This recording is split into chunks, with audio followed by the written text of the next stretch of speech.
So hello दगड़ियों, कैसे हो आप सभी लोग। आप सभी लोगों का स्वागत है मेरे छोटे से मिनी ब्लॉग में। 50 डेज चैलेंज का आज है मेरा डे 31 और वीडियो में एंड तक बने रहना। जो चैनल पर नए हैं please like comment share and subscribe जरूर कर देना। सुबह सुबह नाश्ता वगैरह करने के बाद मुझे पापा ने जो काम दिया था, ये रेनकोट है और 2 रेनकोट हैं, इनको एक साथ ज्वाइन करना है मुझे और ये मेरे लिए एक टास्क जैसा ही है जो मुझे कंप्लीट करना है। पापा ने बोला है कि ट्राई कर लो, अगर हो सकता है तो मैं कोशिश करूँगी। पहले तो मैं नॉर्मली देख रही थी कि कैसे होगा करके, मैं सोच रही थी होगा या नहीं होगा। बाकी आज सुबह सुबह हो गया, हमारा पाइप टूट गया था पानी का। वैसे ही पानी की बहुत कमी हो रही, बारिश हुई थी थोड़ा सा तो उससे थोड़ा राहत मिल चुकी है पानी की। और यहाँ जाके पता चला पाइप हमारा आधे में से टूट चुका है, तो मैं और पापा यहाँ पर पानी ठीक करने चले गए थे। और बारिश की वजह से गांव में ठंड होने लग गई है और मेरे अंदर की बुढ़ापा औरत बाहर आ जाती है, मुझे बहुत ज़्यादा ठंड लगने लग जाती है। उसके बाद मौसी का कॉल आया था, मैं इन लोगों से बात कर रही थी और ये मेरी मौसी की बेटी है। ये दवाई खाने के लिए आनाकानी करती है, इसको मौसी 1 घंटे से बोल रही दवाई खा ले। मैं भी लगी हुई थी इसे खा ले। फिर मैंने इसको थोड़ा सा बोला कि चल मैं तेरी वीडियो बनाऊंगी और सब लोगों को दिखा दे कि तू दवाई खा लेती, तो इस वजह से इसने थोड़ी सी दवाई खा ली। वरना इसको दवाई खिलाना ना हम लोगों के लिए एक टास्क जैसा होता है, मतलब गुस्सा आने लग जाए, इंसान इरिटेट हो जाएगा इसको दवाई खिलाने में। फाइनली इसने दवाई वगैरह खा ली थी। फिर आज लाइट भी नहीं थी तो फ़ोन में ज़्यादा चार्ज भी नहीं था, तो हम लोगों ने ज़्यादा बात भी नहीं करी, वरना हम लोगों की बहुत ज़्यादा बातें होती है। बहुत कम ही बात करी, उनके फ़ोन में भी नहीं था, मेरे फ़ोन में भी नहीं था।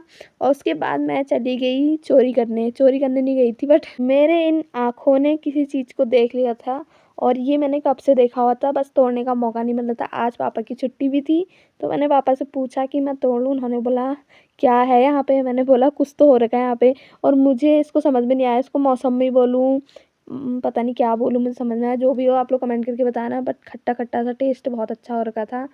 और फिर मैं यहाँ से तोड़ के इसको लेके चली गई और सबके लिए काट के रखा था। और मेरे पापा की छुट्टी होती है ना, वो कुछ ना कुछ करते रहते हैं। गमले ऊपर से नीचे रख दिए, फिर मैंने काट के ये खाया। उसके बाद नहाना धोना सब बंद हो रखा है। मुझे इतनी ज़्यादा ठंड लगती है और मुझे पता नहीं क्यों आज इतना ज़्यादा आलस आ रहा था, समझ में नहीं आ रहा था। और मौसी के साथ बात कर रही थी तो लेट भी हो गया था। फिर मैंने सोचा क्यों ना खाना बना लूँ, तो मैं बनाई थी कढ़ी चावल। मम्मी की थी मीटिंग, वो अपने मीटिंग में गई हुई थी। और उसके बाद फिर पापा ने मेरे से बोला कि आंवले का जूस बना दे।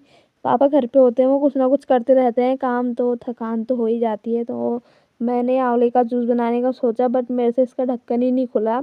इतना ज़बरदस्त इंसान है ना, क्या होता है। बहुत गुस्सा आ रहा था मुझे इसको देख के, कितनी कोशिश करी खुला नहीं। फिर मैं इसको बंद करके वापस अपने काम पे लग गई। फिर मैं कढ़ी चावल बनाई थी, तो मैं आज चूल्हे पे बनाऊंगी, तो मैंने अपना सामान वगैरह पकड़ा, मैं तो सीधे चूल्हे पे चली गई क्योंकि खुला तो नहीं, मेरे से ये बनने को रह था नहीं। तो मैंने सोचा क्यों ना पहले कढ़ी चढ़ाया जाए, तो मैंने कढ़ी बनाई पहले। किस किस को पसंद है कमेंट करके बताना, बस बहुत अच्छी हो रही थी। फिर मैं पापा से खुलवा के लाई, उनको भी दे के आई और खुद भी पिया। और खुद पीने के बाद थोड़ा सा नशेड़ी बन गई थी, मैं नशेड़ी वाली एक्टिंग कर रही थी। देख रही थी कि शराबी कैसे करते हैं। हमारे गांव में कुछ लोग हैं ना, पी खा के आते हैं ऐसे ही झूमते हैं। फिर तो मैंने सोचा क्यों ना थोड़ा सा उनकी एक्टिंग करी जाए, लग रही है असली नशेड़ी में। और वैसे नहाई धोई होनी और हालत इतनी बुरी कर रखी, क्या बताऊँ, पागल जैसी लग रही हूँ बिल्कुल मैं। और ऊपर से परांदा बांध रखा है, इसमें तो और ही नज़र ना आ रही होंगी मैं।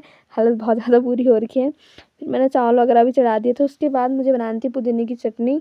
और ये नींबू होते हैं, सूखने के लिए रख देते हैं इनको छत पे, और पापा ने यहाँ ऊपर रखे हैं, मेरा पहले हाथ नहीं पहुँचा था। तो मैं ये कर दूँगी, मैं निकाल के रहूँगी इसको। तो मैंने कोशिश करी, फाइनली मैंने निकाल दिए थे। चटनी बनाने के लिए खट्टी चीज़ ये नींबू डाली जाती है। और इन महाशय को देखो, इनके कैसे मज़े हो रखे हैं, यहाँ पे आराम से लेटे हुए हैं। उसके बाद पहाड़ों में अगर बारिश होना, उसके बाद पहाड़ों का मौसम सुहाना और अमेजिंग ना हो, ऐसा हो नहीं सकता। इतना प्यारा मौसम हो रखा था और बारिश आने वाला मौसम दोबारा से हो रखा था, क्योंकि लग रहा है कि आज फिर से बारिश आएगी, आई भी थी। फिर मैंने पुदीने की चटनी बनाई। यार सच में पुदीने की चटनी मैंने इतनी टेस्टी, मेरे को भरोसा नहीं होता कि मैंने बनाया है, क्योंकि मेरे से बनती नहीं है ज़्यादा, मेरी मम्मी बनाती है और वो बहुत टेस्टी बनाती है।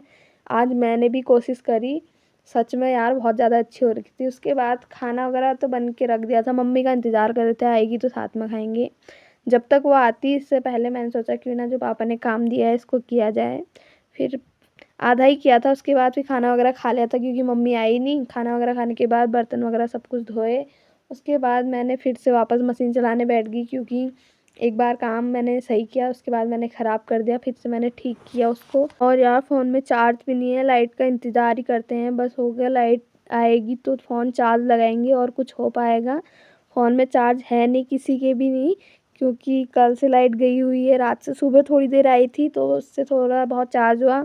अब मुझे वीडियोस वगैरह बनाने के चक्कर में मेरा चार्ज भी चला गया। ऊपर से मैंने मौसी से बात करी वीडियो कॉल पे, उस पर और चार्ज ख़त्म हो जाता है। उसके बाद घर पे चाची लोग आए थे, ये लोग अपनी थ्रेडिंग बनवाने आए थे। थ्रेडिंग तो बन जाती लेकिन लाइट भी नहीं आई हुई थी। फिर ऐसे ही बनाया हम लोगों ने। और ये मेरे से बोल रही कि तो अपना पार्लर वगैरह खोल ले। गाँव में पार्लर खोलने का कोई फ़ायदा नहीं है क्योंकि लोग सपोर्ट नहीं करते हैं। कुछ ही लोग होते हैं जो बोलते हैं कि हाँ करो, हम लोग सपोर्ट करेंगे, लेकिन कुछ लोगों की वजह से नहीं हो सकता है। सब लोगों का सपोर्ट रहना बहुत ज़रूरी होता है। तो लाइट तो थी नहीं, ऐसे ही बनाया। फिर फाइनली मैंने इनकी तो बना दी थी। उसके बाद दूसरी चाची थी जो, उनकी थ्रेडिंग बहुत ज़्यादा कम थी, हल्की थी, और इनको थोड़ी मोटी मोटी चाहिए थी क्या, ताकि दिख सके। तो एक तो लाइट नहीं है, ऊपर से फ़ोन के उजाले से कर रहे हो। और जो चाची है ना, उनसे उजाला करने के लिए बोलो, वो तकिए पे उजाला कर रही है। मेरे को इतनी हंसी आई ना क्या बताऊँ। और मम्मी भी आ गई थी उसके बाद। मम्मी जलेबी लेके आई थी। जलेबी यार मेरी इतनी ज़्यादा फेवरेट है, मैं बता नहीं सकती। 1 महीने से चिल्ला रही हूँ जलेबी जलेबी करके। फाइनली आज आई गई। और साथ में वो मैंने धागे मंगाए थे, धागे भी लेके आई। उसके बाद हम लोग जोड़े वगैरह गाने चले गए थे क्योंकि दीपा भाभी आ गई थी और आज ढोलक नहीं था।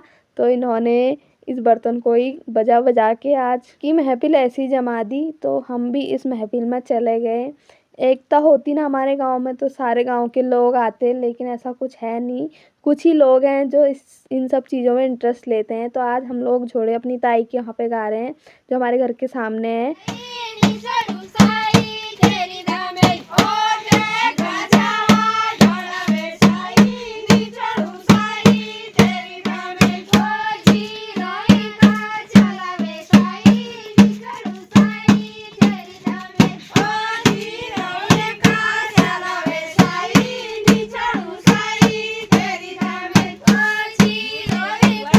तो ख़त्म होगी, लेकिन उसके बाद मौसम एकदम से इतना ज़्यादा चेंज हो गया, क्या बताऊँ। बारिश आने वाली हो गई थी।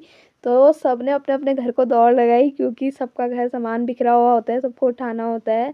तो हम भी अपने घर चले गए और बारिश भी आ गई। मम्मी गाय लेने चली गई थी। तो फाइनली आज हमारी गाय सीधे घर को आई है, वरना इधर उधर ही भागती रहती है, घर आने का नाम नहीं लेती है। पता नहीं क्या प्रॉब्लम, क्या दिक्कत है इसकी। उसके बाद मैं भी अलेक्सा और पिंटू को उनके कमरे में छोड़ने चली गई। और आप लोग कमेंट करके बताना आप लोग को इन दोनों का घर कैसा लगा। कितना प्यारा घर है यार इन दोनों का। देखो गेट भी कितना प्यारा है, अच्छा सा गेट लगाया हुआ है। बाघ आ जाता है वरना खा जाएगा इन लोगों को। इनकी सेफ्टी बहुत ज़्यादा ज़रूरी है। और जो मेरे साथ के मेरे दगड़ी हैं, जो मेरे गाँव से हैं, उन लोगों को तो ये सब चीज़ें अच्छे से पता होगा। वैसे तो ये तितलियाँ हमारे पहाड़ में इनको भुरभुते ही बोलते हैं। बारिश हो जाती है तो उसके बाद होते हैं। तो हम लोग पहले से जब हम छोटे थे तो हम लोग इनको मारने के लिए जाते थे, भागते थे इनके पीछे से, उड़ते थे ना जब ये। और लाइट नहीं है तो दिए से काम चलाना पड़ता है। मिलते हैं आप लोग को नेक्स्ट वीडियो में। बाय बाय दोस्तों।